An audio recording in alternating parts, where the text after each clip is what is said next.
Welcome back to NATCHAT. I'm Judy Green and today I'm talking with Julianne. Hi. I guess just before the break we were talking about your chart, Judy, but I think people often ask me what kind of things do you need to put together an astrology chart?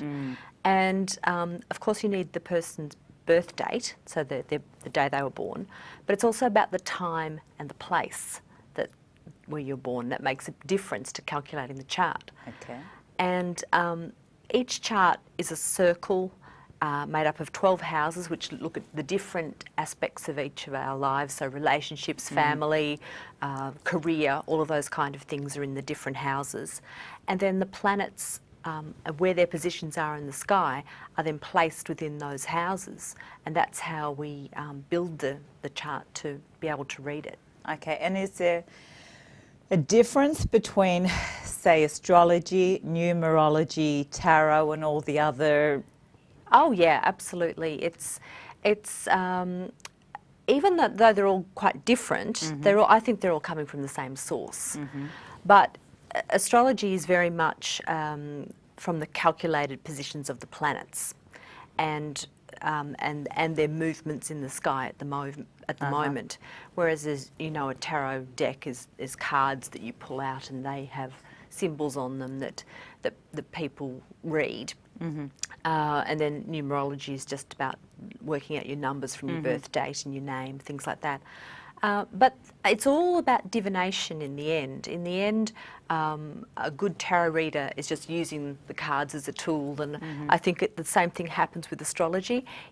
Once you've been doing it for a long time, it just becomes something for you to look at whilst you're getting information. So if my chart or someone else's chart was made soon after they were born, would it stay the same the rest of their life, or can it change? Absolutely. Your chart stays the same for your whole life.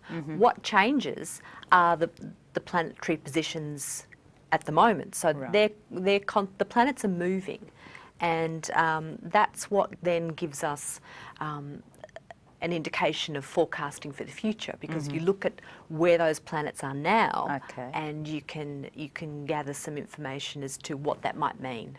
And do scientists believe in this? Well, scientists, I think by and large, the majority of scientists would say, oh, this is rubbish. But it's really interesting because now the scientific community is going into an area of quantum physics, where they're finding that not everything that we thought we knew, we don't really understand. And there's this whole area of multi-dimensions and things that they're now starting to understand a lot more. So I think it's really interesting. I think whilst there's a lot of people who are quite sceptical about astrology, I've got a few friends who actually got into astrology because they tried to disprove it. And then once they got into it, they couldn't believe what they were witnessing. But I think there's going to come a time pretty soon when we'll all come together and have a greater understanding that, not everything that we think we know, is true. Okay, so how does free will come into it? Because say, for example, I had my chart read when I'm very young, so I think, okay, I don't have to do anything. This is my chart, I'm going to be on television and blah, blah. So where does free will and where are changes, how do changes occur in someone's life? I think that's really interesting because, of course, this brings up the whole notion of are our lives fated, or do we have free will to change things?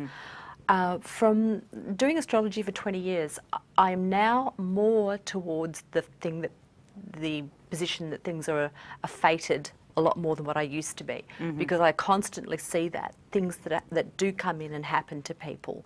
I think the free will side of things is basically once something happens to you or as it's happening, it's how we choose to deal with things that we have a free will on.